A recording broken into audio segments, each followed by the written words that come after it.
In part 1, we left off with Squad Levi barely holding off Zeke's Titan Horde, and Eren finally transforming. But before we go any further, there are a couple of questions we need to answer. The first is, how far is Zeke from Eren? When the battle started, Zeke was a good distance away. Just picture how far Zeke was from Utgard Castle in Season 2. And as the battle progressed, Zeke moved closer, hoping to grab an ODM gear before one of his titans crushed it. By the time Eren transformed, Zeke was practically on top of Squad Levi. Just take how far Zeke was from Mike in this scene, and picture him a little closer. The next question we need to answer is how Zeke reacts to the transformation. The Beast Titan isn't suited for close combat, and Zeke knows that. In a normal situation, Zeke would shoot the Titan Shifter out of the air, or would quickly retreat. This time, Zeke wonders what if that Titan Shifter was one of his comrades, so he hesitates to make his move.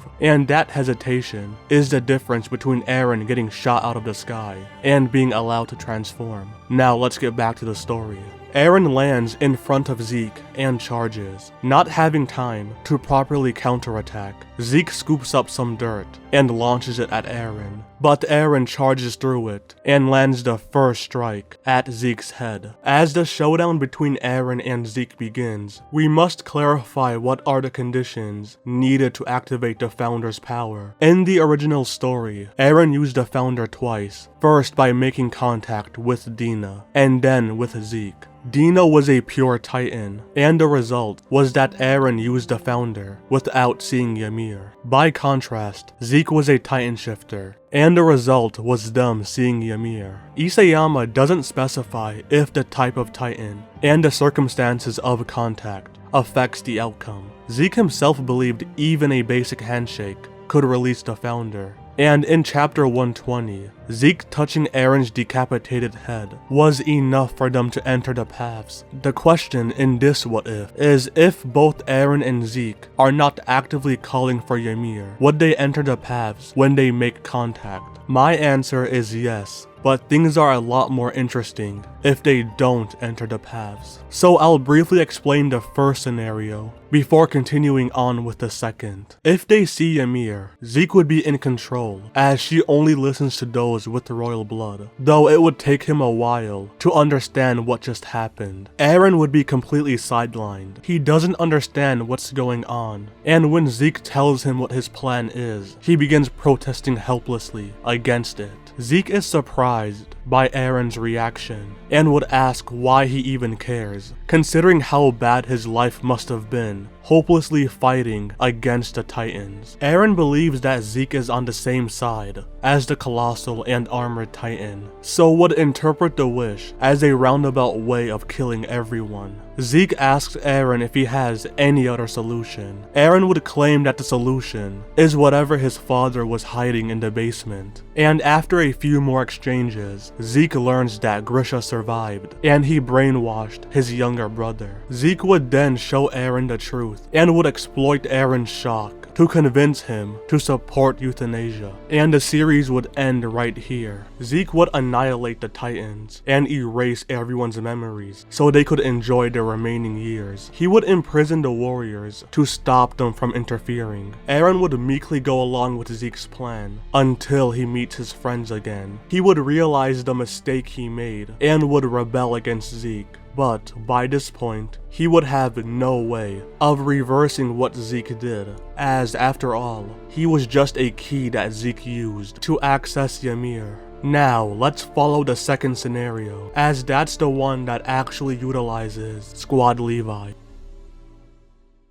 Eren and Zeke see a flash, and for a split second are transported to the paths, but both fighters experience something different. Zeke catches a brief glimpse of the Founder Ymir and realizes he's fighting the Founding Titan. Eren sees a younger Grisha holding a blonde-haired boy. Both fighters are disoriented by the ordeal, though Eren snaps out of it first and continues his assault. Wanting to end the fight quickly, Eren readies a haymaker at Zeke's head, but the punch is telegraphed enough for Zeke to see it coming, and using his longer reach, Zeke counters with a jab to Eren's face. Eren shakes off the hit, and he realizes he'll have to neutralize Zeke's size. Eren lunges at Zeke. Zeke counters with another jab, though Eren slips under it this time and lands a devastating strike at Zeke's stomach. He then drops Zeke to the floor, and using the skills that Ani taught him, he begins working himself into a favorable position. The Beast Titan is larger than the Attack Titan, but Zeke himself rarely fights in close quarters, so he's powerless against Eren. And to make matters worse, Eren's desire for a quick victory manifests as a command to Ymir, which sends a jolt through Zeke's body and throws him off. After a brief struggle, Eren gains control and begins pummeling Zeke. But then, Eren hears a scream behind him. He turns around and sees the Titans he blew away, now fully regenerated, and attacking Aluo. Aluo is out of gas and swallows his pride to call for Eren's help. Eren looks back to Zeke, mentally comparing him to Ani, and concluding that Ani was far stronger. And he knows if he keeps fighting, he will win. But at what cost? Could Squad Levi hold out until he wins? Eren remembers his job was to carry Squad Levi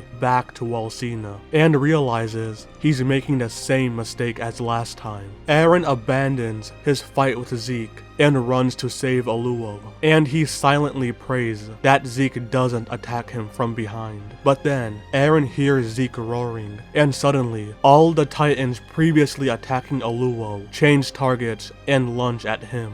He shouts for them to get out of his way, but since they're made from Zeke's spinal fluid, they don't respond, though Zeke himself feels another jolt surge through him. Eren is quickly overwhelmed by the Titans, and to make matters worse, the Titans battling Levi, Eld, and Gunther all heard Zeke's roar and begin charging at Eren. Levi, Petra, Eld, and Gunther all move to Eren's position, and using the last of their blades, they hack away at the Titans swarming Eren. Zeke rises to his feet and calls for some of his Titans to change targets and finish off Squad Levi. But then Eren uses this chance to break free. Eren begins running towards Walsina, and Squad Levi grabs Aluo before grappling onto Eren. Zeke grabs some rocks and takes aim at Eren, wondering if he could break his legs without killing him. Zeke ultimately decides against this. He allows his Titan Horde to disperse, with some choosing to chase after Eren. Squad Levi pushes towards Walsina, warning settlements and lone travelers along the way that Walrose has fallen. With Zeke's Titans nipping at their heels, they have no time to stop, and once they reach Walsina, Eren collapses from exhaustion. Levi formally assumes command of the Survey Corps and begins preparing Walsina for the waves of refugees and begins mobilizing the garrison to defend them. But as we know, Walrose has not actually fallen, and right now, Erwin and the scouts are prepared to take on the Titans. And just as they're heading out, the long-awaited background check on Ani comes in, and it reveals her connection to Reiner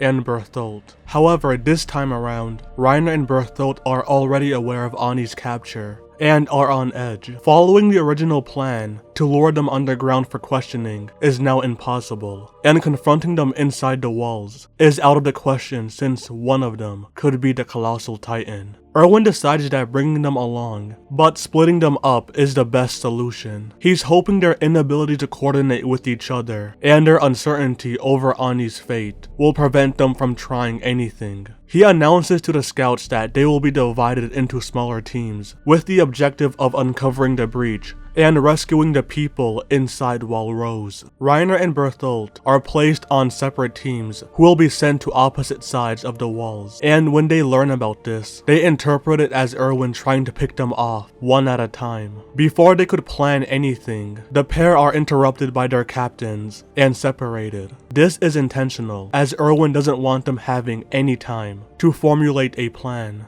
Reiner is placed on a squad led by Nanaba and includes Coney, Ymir, and Krista. Bertholdt is placed on a team with Armin, Mikasa, John, and Sasha, and led by Gilga. Secretly, Erwin sends Mike to investigate the last known location of Squad Levi. Once outside the walls, the scouts realize the extent of the attack. In the original story, the 104th immediately intercepted the Titans and evacuated the villagers. This time, all the villages are wiped out by the time the scouts mobilize, allowing Zeke to create an even larger horde. Zeke is no longer interested in testing the Survey Corps' strength. He only cares about capturing the Founding Titan and uncovering the fate of the warriors. Zeke and his horde roam Walrose, trying to make their presence known so that either the Founder or the warriors reveal themselves, and the scouts being split into smaller teams are unable to battle them, so they focus on luring Titans away from fleeing villagers. Despite being on separate teams, both Reiner and Bertholdt come to the conclusion that they should stay silent and wait for the best opportunity to escape. And their patience pays off as one of their teams encounters Zeke. In Walsina, Eren is asleep, and in his dreams, he sees a blonde-haired boy pointing at Grisha.